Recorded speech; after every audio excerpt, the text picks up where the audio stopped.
Hi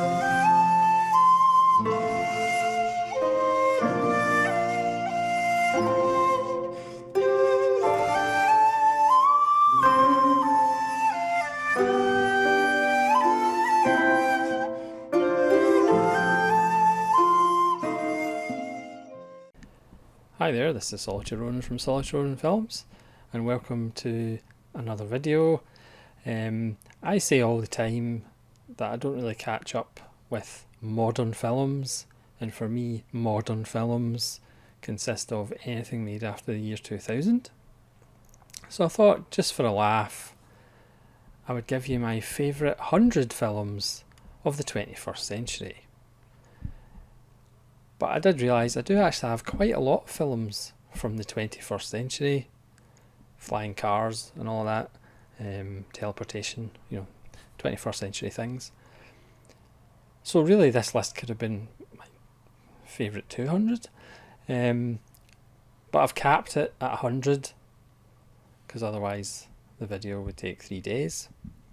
Now obviously there's so many films in the 21st century I have not seen. I have quite a lot of films from the 21st century in my backlog. So if your favourite film from the 21st century isn't on this list, chances are I haven't seen it. You will realise as I go through this list there will be familiar or directors that will crop up quite often, because generally that is one of the things that I will watch in the 21st century. If I like a director, I will have a few of the films.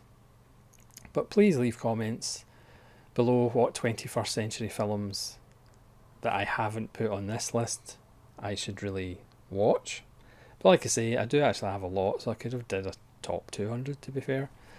I can't remember how many of these ended up on my favourite 200 films of all time video that I did a couple of months ago. I think a few did, but certainly not 100 of them. Now, one thing about modern cinema, as I'll call it, from the year 2000, is the fact there is a tendency to perhaps overblow how good a film is, just because everything around it is generally pretty poor. But obviously there's still great films being made. But there's also films that are very good that end up being called masterpieces and great films that they might not necessarily be, just because there's such a dearth and kind of the low bar in modern cinema is quite low. But again, it depends where you look. Obviously Hong Kong cinema, Korean cinema, Chinese cinema, Taiwan cinema, Japanese cinema, and European cinema, there's still great stuff being made. But again, obviously in English language countries we are skewed towards English language films, and obviously there is quite a low bar for English language films. So when you do get one that's actually half decent, it does tend to get overvalued somewhat. I mean, I obviously haven't ranked these are just in A to Z. But I will maybe talk about a few that I consider might be the top of the heap as far as, in my opinion, the best films in the 21st century that I've seen, obviously. But if you want to go over to Dion Wynn's channel or Carol at Into the Blues channel, they watch a hell of a lot more modern films than I do. I mean, Dion goes to festivals, and so I'll leave links to both their channels because they are a wonderful resource for modern films. So go check out Into the Blue and Dion Wynn's channel. So without further ado, because this is probably going to take a wee while, I'll try and be as quick as possible, but I will talk about the films a little bit. But again, this is just not ranked, A to Z of my favourite 100 films of the 21st century. I should say there's 38 out of the 100 that are non-English language. Again, I don't know what kind of ratio my favourite 200 of all time was. And again, there's a mix of mainstream Hollywood films, art house films, animation. I think there's a fairly good mix and balance. But again, I want to see not necessarily your 100. By all means, put your 100 favourite 21st century films in the comments below. But basically, give me some recommendations that aren't on this list. Even though I may have seen them, but they haven't made the 100 cut. So let's just start with a film that I've often said might be the greatest film of the 21st century. One of those films that literally blows your socks off. The Act of Killing, arguably one of the best documentaries I've ever seen in my life. Watch the director's cut. It's about 40 minutes longer. Joshua Oppenheimer's film, basically getting killers to reenact their crimes, which again sounds terrible, but then the film morphs into something completely different as the influence of Hollywood and gangster films and the act out from musicals. You'll never listen to Born Free quite the same ever again, but something happens near the end of the film that is astounding. That's the Act of Killing. Might as well start off with a happy-go-lucky number. Next is Air Doll. Yes, I'm weird. This is my favourite Koreeda film, even though I've got a bunch of his films in the backlog. So if I do this in another 22 years, there might be more Koreeda in the list. Kim Ji-woon's The Age of Shadows. We'll be hearing more from Kim Ji-woon as the list proceeds. Almost Famous, again, watch the longer director's cut. It's absolutely wonderful. If you like a certain kind of music, it actually goes back to the 70s and captures that period. Great performances. Philip Seymour Hoffman really gets to the truth of music fans. Alps by Yorgos Lanthimos. Again, get used to that name because he's going to crop up quite often. Alps is one of his early best. I know Dogtooth gets more plaudits, but I actually prefer Alps. John Sayles' Amigo. Again, this is obviously just a DVD. The effort and money that went into getting this, because as you'll see in the back, this is for educational use only. This is the copies that were only distributed to schools and universities about the American-Philippine War. Yep, sometimes that's the only way you can get John Sayles films on physical media. The Arrival by Denis Villeneuve. Again, people might say Denis Villeneuve's overrated, and if you look at his films in the history of cinema, perhaps the films don't stand up. But I think you have to give him credit for actually making films that expect people to pay attention and actually listen. I know that's crazy in this modern age.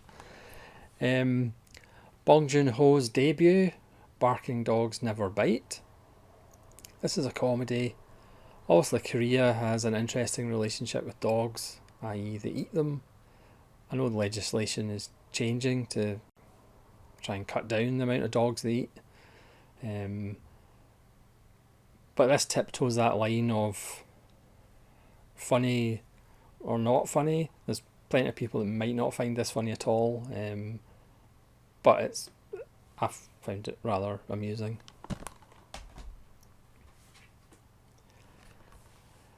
Giuseppe Tornatore's The Best Offer. Fairly predictable, but so beautifully mounted.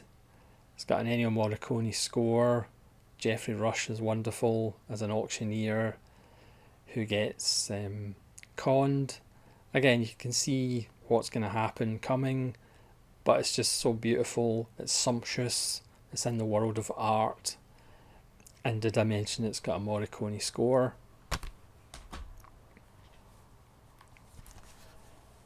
Bittersweet Life. One of my, well, I was going to say one of my favourites, obviously, because it's on this list. Just another wonderful Kim Ji-woon film. Black Coal, Thin Ice. Just another wonderful film about a couple of cops who don't solve a crime, and then a few years later it seems to be happening again. Again, stylish, wonderfully done, with an interesting ending. Denis Villeneuve again, Blade Runner 2049. Being a huge Blade Runner fan, I was dreading this, but it's actually really, really good. Absolutely beautiful looking, beautiful sounding, and a worthy sequel, which you don't hear very often.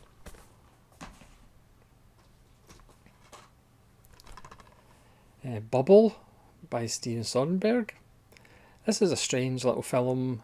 I don't know whether they're non-professional actors, but certainly not any names. About a love triangle in a doll factory.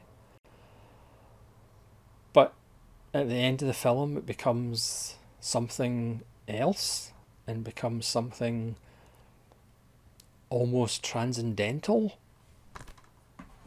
and existential.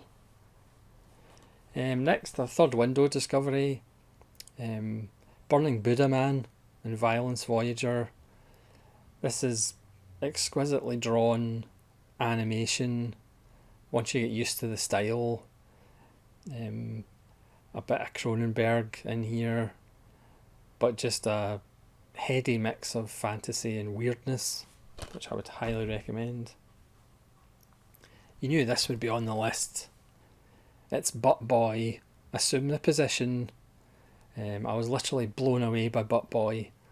It's a low budget film that shouldn't work, but it looks like a Michael Mann film.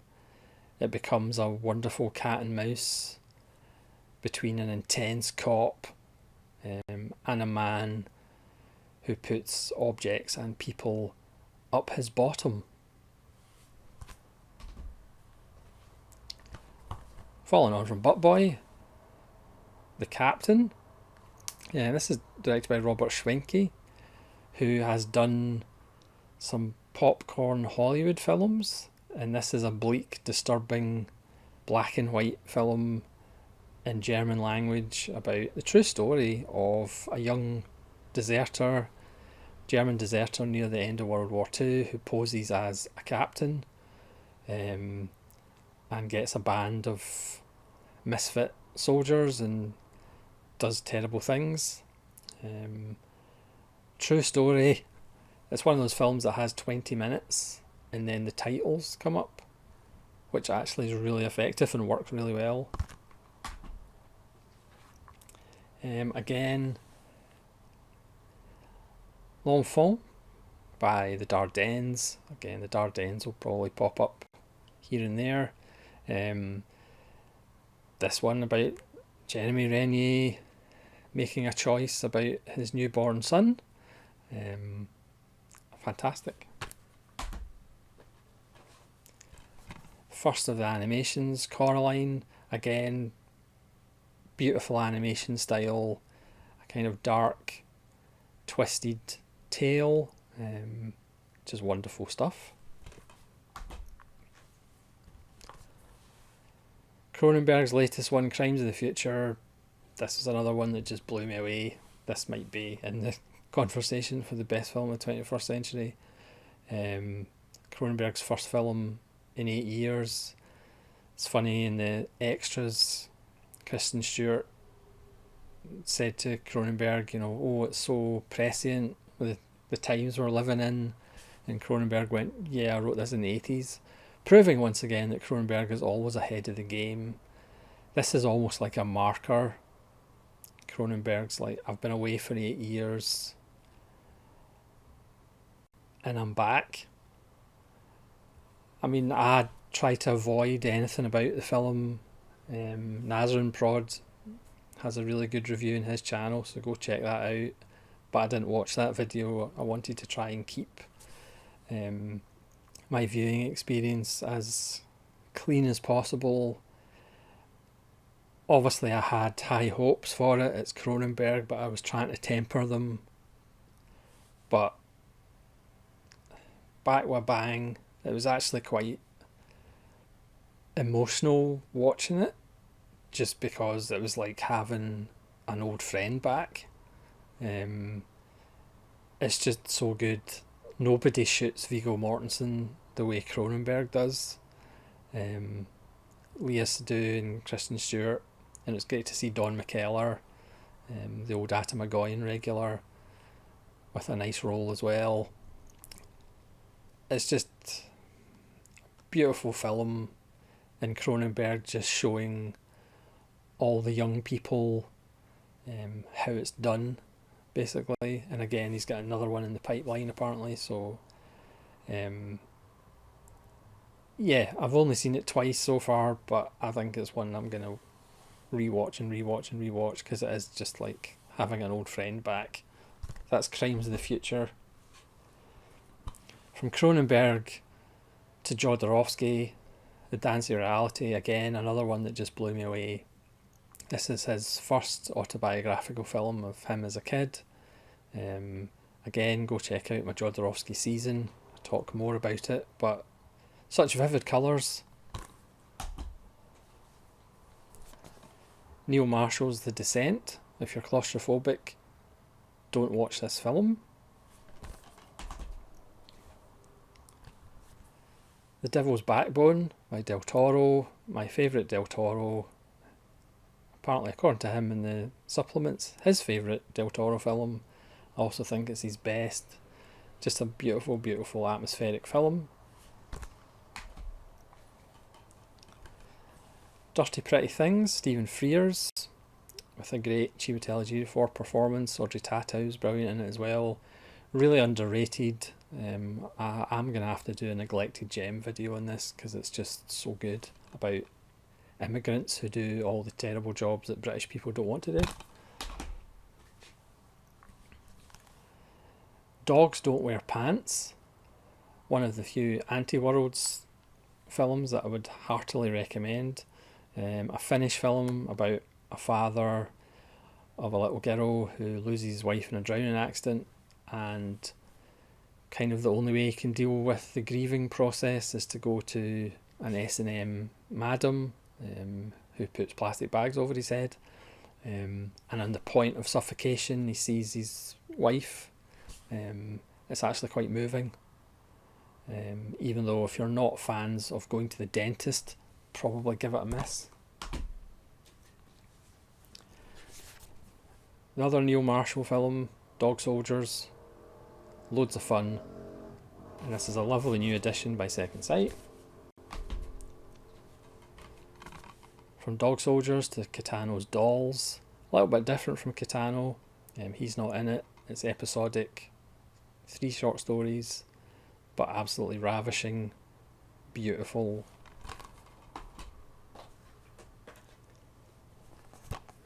Doppelganger by Kiyoshi Kurosawa, probably my favourite Kiyoshi Kurosawa film. Strangely enough, about a doppelganger. It does have a change of tone later in the film, which some people might not like, but it's just a wonderful take on a familiar story.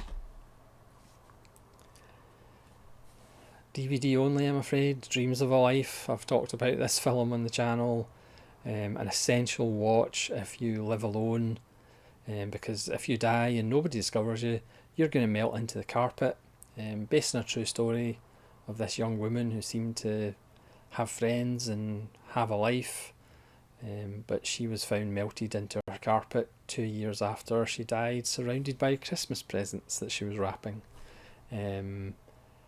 It's pretty brutal, and those of us who are in that position know that if we fall over and bump our heads and die, we might end up being human soup before we're discovered. Dread is next, which is wonderful.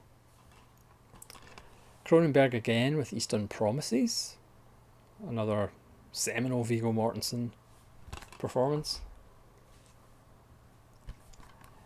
Endgame, directed by the same guy who directed Dread. This is Chiwetel Ejiofor again, William Hurt, about the end of apartheid and the kind of negotiations.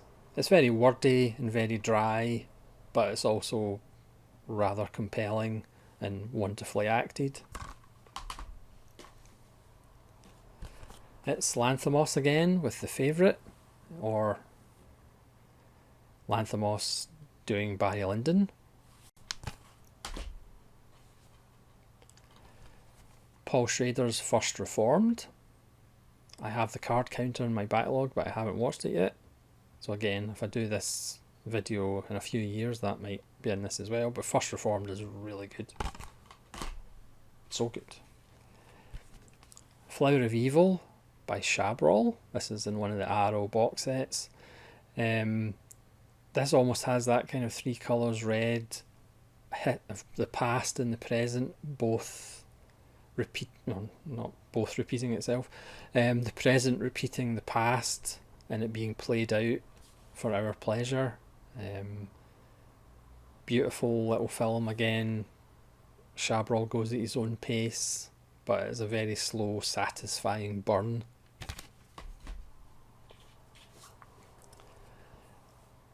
Lenny Abrahamson's Frank, with Michael Fassbender, another film that I absolutely loved about the filmmaking process, about the music making process, recording an album, stardom, celebrity, art versus commerce, and again on the back, Coca-Cola lipstick Ringo, dance all night, dance all night.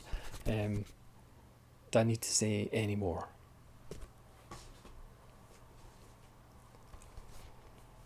Wes Anderson's Grand Budapest Hotel.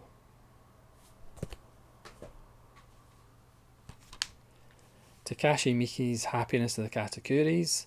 This is a remake of Kim Ji-woon's A Quiet Family, which is a more serious take on the same story, whereas this is just animation, zombie, Sound of Music. But again, Miike somehow manages to make it actually quite moving.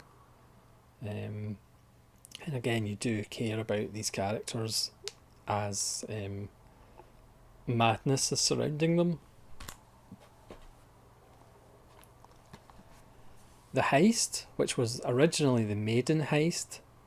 This is a perfect example of a film that the cover art is nothing like the actual film. They make this out to be an art gallery version of Heat, which it's not. It's a wonderful, gentle little comedy about three men who just love a specific painting or sculpture. They're getting moved from their gallery somewhere else, and they decide to steal them and copy them. It's just, I mean, it's predictable, it's old-fashioned, but it's just an absolute little gem. William H. Macy and Morgan Freeman and Christopher Walken are just all absolutely wonderful, and it's just a little gem that, again, the studio that made it knew nothing about how to deal with it, and it just got forgotten about. But it's an absolute gem, obviously, if you're fans of those three actors. It's just fantastic. Slight cheat, I don't care. It's Homicide: Life in the Street, the movie from the year 2000. This puts a bow on all 7 seasons, and if you're a fan of the series, it's a tough watch, and it has an ending that will probably make you emotional. Miike's Ichi the Killer, to go from the sublime to the ridiculous. Just incredible. Another one of these films that's just like, what am I actually watching? Tsukamoto has a nice performance in this as well. It's just incredible. Tanabu Asano steals the show, but it's just a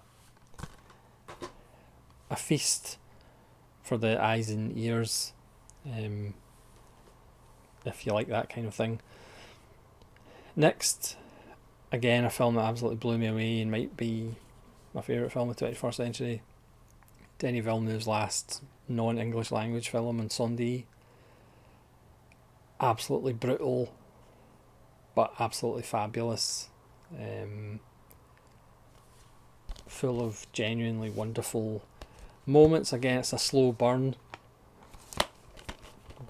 The clue's in the name. About a brother and sister who are set out by their mother to find their father, who they thought were dead, and a brother who they never knew they had. And it ends up being a maths problem. I Saw the Devil. Remember all those serial killer films that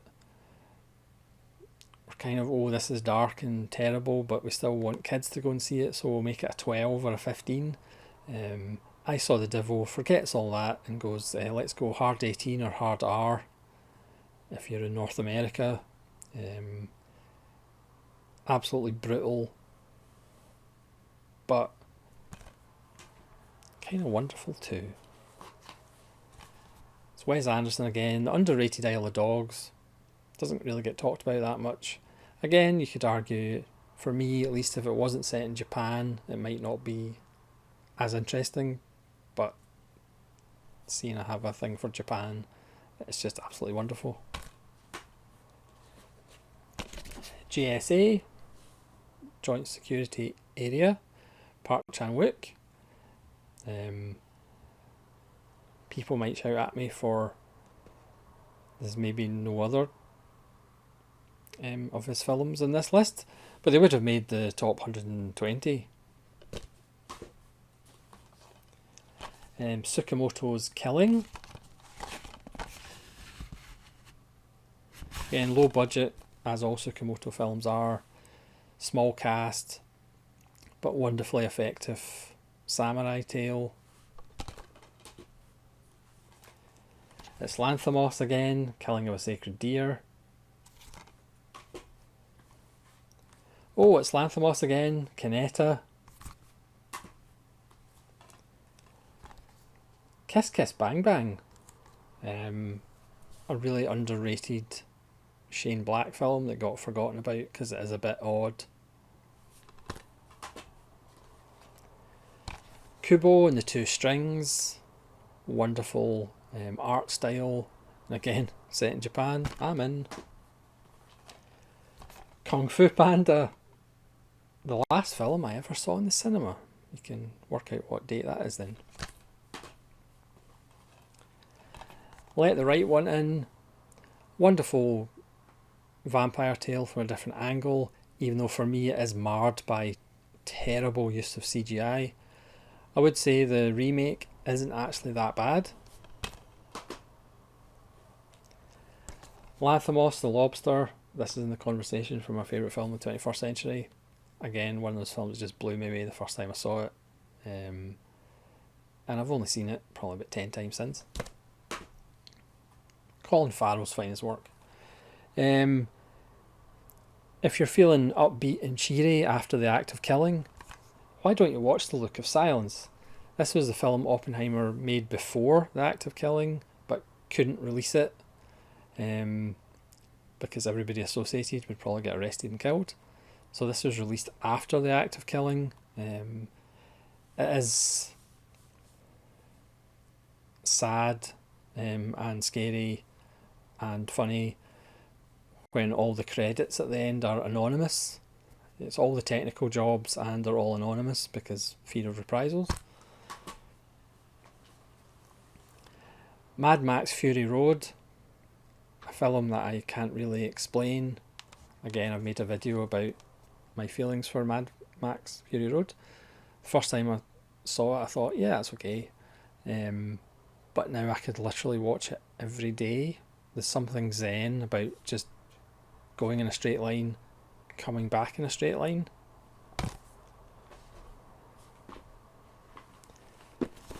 This isn't the entire Aki Kaurismäki collection. This is just the man without a past. But I could have named another couple Kaurismäki films from the 21st century. Master and Commander, Far Side of the World, Peter Weir. So underrated.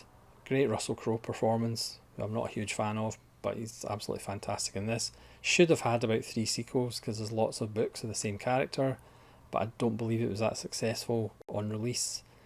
See it on the biggest screen possible, it's fantastic. Melancholic, did a random review of this as well. Wonderful little Japanese film about a aimless student who gets a job in a bathhouse which turns out to be a killing floor, and hilarity ensues. But unlike lots of kind of callous black comedies, this one actually has a heart, and I think that's what elevates it. Memories of Murder, which also has a Criterion, another fantastic Bong Joon-ho. Miami Vice, underrated when it came out, but just gets better every time you watch it. Again, watch it on as big a screen as possible. Again, Colin Farrell's really good. The Mist, which I now believe is Frank Darabont's best film. For years I absolutely adored Shawshank Redemption. It's still very good, but I think The Mist is actually closer to the real heart of Frank Darabont, and one of the greatest endings of all time. And you can pick up the edition which also has the black and white version, because that's the version Darabont actually wanted to release in theatres rather than the colour version. Another Wes Anderson, Moonrise Kingdom. I think this one's actually underrated. This one also has a nice heart to it, which you could argue isn't always the case with Anderson films. Moneyball, yes, it's about baseball, but as I love the NFL, especially all the stats, wonderful stats, and this is all about stats, which is absolutely fantastic. Jonah Hill's finest performance. Brad Pitt's just Brad Pitt in it, but it's all those wonderful stats. On base percentage, oh yes. David Lynch's Mulholland Drive. The Nice Guys, Shane Black, Russell Crowe and Ryan Gosling. I have no idea why I love this film so much. Every time I look at it on the spine and the shelf, it's just like, I need to watch that again. I've already probably seen it about 10 times. The chemistry between Crowe and Gosling is absolutely fantastic. Again, this is a film that should have had a sequel, but I'm glad it never did, because they'd probably ruin it. I don't know what it is, it's just so good and so endlessly rewatchable. I shouldn't like it, but I just do. Toyoda's 9 Souls. So this is the one about 9 prisoners that escape. And we follow them on their adventures. No Country for Old Men, which would be almost perfect if not for one scene. But I have made a Solitary Ronin cut of it on disc, which cuts out that scene. Don't tell the Coen brothers that. I just love the fact there's no score. I just love a film with no score for some reason. One Cut the Dead. This kind of had to be in this list. So refreshing. The first 15 minutes you think it's going to be one thing and it's going to be really tedious, but then it changes into another thing, and then it changes into another thing, and it will put a smile on your face. Just absolutely wonderful. Jarmusch's Only Lovers Left Alive, magnificent. That's in the argument for, or conversation from a favourite film of the 21st century. Kitano's Outrage Coda, the last part of the Outrage trilogy. You could argue these films are a bit stale and nihilistic, whereas this one has more colour and more kind of idiosyncratic stuff that we kind of are more familiar with Kitano, but it's a fitting end to the trilogy, and you could make the argument it's actually the best film of the trilogy. Parasite, the Oscar-winning Parasite. I mean, this is an important film if it acts as a gateway for lots of people who'd never seen a film with subtitles before, and if that gets them into films with subtitles, then I don't think you can undervalue the value of Parasite, added to which it's a brilliant film, which always helps. Primer by Shane Carruth, a wonderful little time travel, low budget film. We'll get to another one of that genre in a little bit. So instead of the huge time travel things with you go back to where the dinosaurs were, or you go far into the future like the 21st century, this is little increments and the consequences of little increments. Right Now, Wrong Then, or as I often call it, Wrong Now, Right Then, by Hong Sang-soo. Really good, really strange, very quiet, not for everybody. I do have another couple of his films in the backlog that I really need to get to. The Riverman with the wonderful Bruce Greenwood. This is kind of like Manhunter without Michael Mann's style. It's obviously not as good as Manhunter. This is a true story of the guy who tried to catch the Green River Killer in Washington State in the US.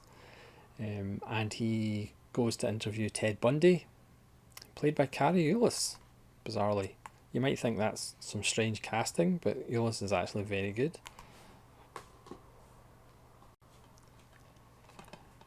Rogue, fun little crocodile film, really well done, pretty brutal, great effects. There's so many bad killer crocodile films and killer shark films, but Rogue is really good, really scary, and really effective. Samsara, this is a Koh Wakatsu type film, but for me this blows the Katsu trilogy out of the water, along with Baraka, that was made in the 20th century, if you remember the 20th century. Again, films that you really need to watch on a screen as big as possible, and it will make you feel completely pointless. Serenity. When I first saw this, I had never seen Firefly, so I thought, yeah, it's a fun little film. But then I saw Firefly, and it just takes on so much weight, and something happens to one of the characters later on, which is quite crushing if you've seen Firefly. Plus, it contains arguably the best villain performance of the last 30 years, Chiwetel Ejiofor as the assassin. He just plays it so wonderfully. It's his job. He doesn't twirl the moustache and overdo it like so many people who play villains do to get attention. It's just a brilliant performance of Ejiofor, proving why he should have been one of the greatest actors of his generation, but has seemed to have never really got leading roles after a while for some reason.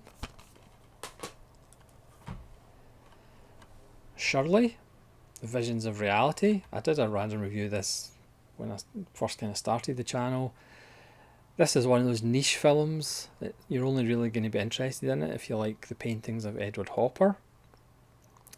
And Gustave Douche, the director, Dutch. He recreates 13 Hopper paintings using real people. It's absolutely wonderful and kind of trance-like, but again, you might only just get value out of it if you like Hopper. Slow West, really beautiful modern western with the ubiquitous Michael Fassbender. Absolutely gorgeous, and in the end it has a wonderful kind of summation of all the deaths that have happened during the film, and a wonderful montage of all the corpses, which is actually quite beautiful and quite moving, and we actually take stock of the people that died during this journey. Whereas obviously in lots of films, death is just completely disposable and forgettable. People die in a scene and you just forget about them. Whereas this actually takes you back and makes you take stock of what you've seen. It's another Dardenne, Le Fil, or The Sun, which is just wonderful, keeps you guessing exactly what's going on with this man's obsession with this young boy who comes into his school. Yeah, you make up your own mind until you actually find out what's going on. Brilliantly acted and done. Again, a film that, if you asked me before it came out, would this make it in one of my favourite films of the 21st century, I would say you've got to be joking. But Spider-Man into the Spider-Verse, it's just so good. I have no explanation for that. Still Life, from Spider-Man to Still Life. Eddie Marsan, the wonderful supporting actor.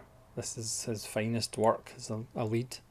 Again, this probably just hits home to me, because again, it's about a guy who is solitary. He's not a Ronin, but he is solitary, and his job is, when people die alone, he kind of arranges the funerals and tries to find if anybody can actually come and represent the person who's died at the funeral. It has an ending that made me weep like a small child, but other people just might not have that reaction. Again, I think it's one of those films that you either connect with or you just kind of go, that's okay. But for me, this is absolutely amazing. And I have to make sure I have a healthy supply of tissues before I watch it. Back to John Sayles. Yes, I'm biased. Sunshine State, which I didn't think was hard to say, but it obviously is. Again, another tremendous cast. You can see the faces there. It's basically a history of Florida. Swallow. The next film's Cough. Really nice second sight edition with a little pin. About a woman who suffers from that disease where you swallow objects. You're on her side from an early point in the film. It's just beautifully told and just a wonderful little film, and kind of sad. I mean, there's a scene where she's in a motel and she's kneeling at the edge of a bed and she's eating dirt off the bed. It's kind of moving and sad. And from that, 30 Days of Night. Remember when vampires were scary and visceral and animalistic, rather than walking about in ruffs and nice suede suits? 30 Days of Night.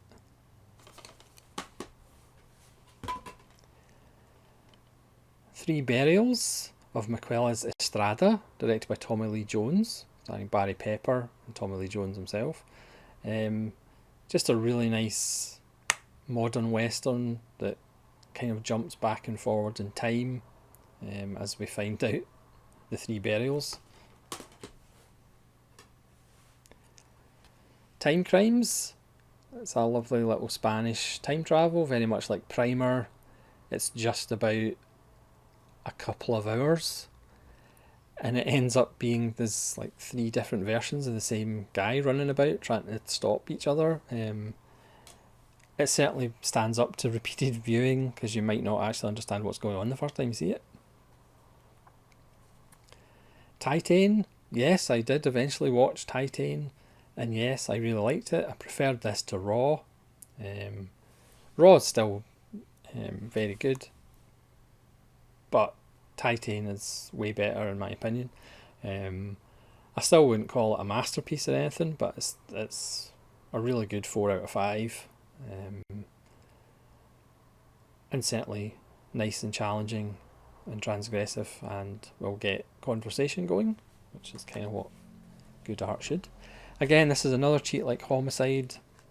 This is TV, but it's David Lynch doing TV, which is a completely different beast. Again, very much like Crimes of the Future, I kind of had low expectations. I didn't want to get my hopes up too high. But this contains some of the best stuff that Lynch has ever done. Some of it is scary as hell. Some of it is fun and quirky. It's quite moving seeing the old cast back, especially some of the cast that pretty much made this and then died. It's actually quite moving if you've been a fan of Twin Peaks since the start. The scenes with the log lady are actually quite difficult to get through. But even though Lynch hasn't made many films recently, this is just phenomenal. And it's something that I really need to rewatch. But it is a bit of an investment when you've got a huge backlog. Next, for me, probably my favourite, Dardennes, 2 Days, 1 Night, which at the time is still relevant, and today it's even more relevant, about a woman who comes back from being sick from her work, and she can get her job back if all the workers agree to not accept their bonus, or they accept their bonus and she loses her job. Next is a documentary, Undefeated, and again this might just be a niche market about a high school football team of troubled kids. So it has all the tropes. It has, the best player who has a discipline problem and doesn't have his head screwed on and has a violence problem, but he's actually quite good at football. There's a couple of guys that things happen to them during the film, and one specifically gets news at the end of the film that, again, made me weep like a small child. But again, if you're not into American football, or football as I like to call it, you might not get that much from it, but Undefeated is one of the best sports documentaries. It's the Dardennes again. Can you see a theme? The Unknown Girl, which is about a young doctor who's looking to get a better job, but one night in her clinic somebody calls for help, she doesn't answer, that person winds up dead, and through guilt she wants to find out what happened to her, and again try and find any relatives. Another animation, Up, which has arguably the most brutal opening 10 minutes of any Disney film ever. Forget Bambi.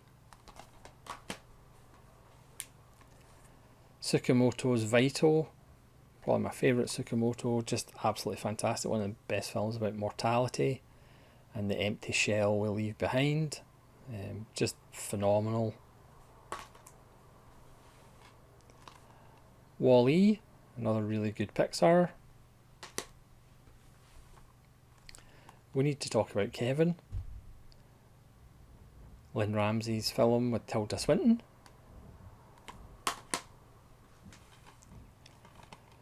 What We Do in the Shadows, or Vampire Spinal Tap, which now has 3 seasons of the TV show, which is also very good.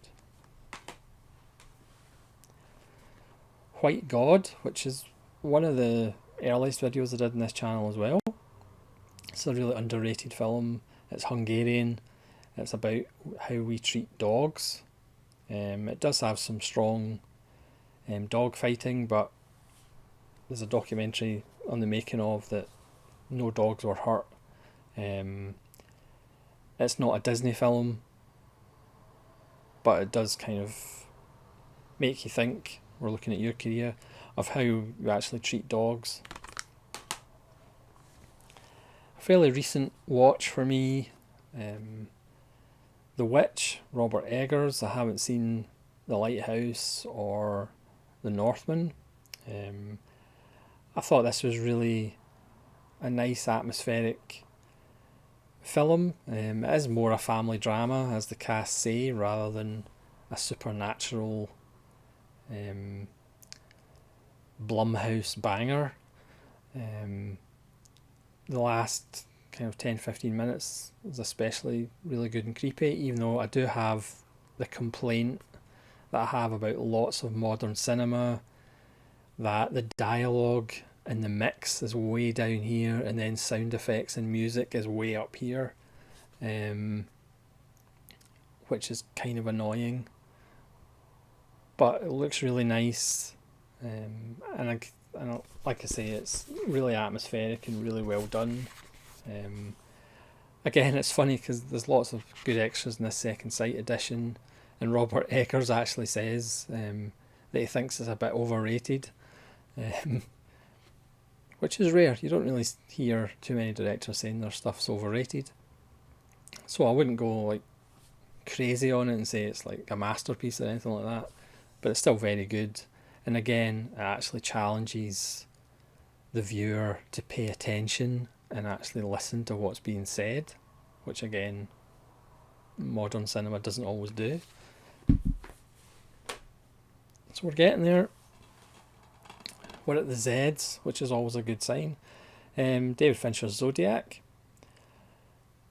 Again, a film where you don't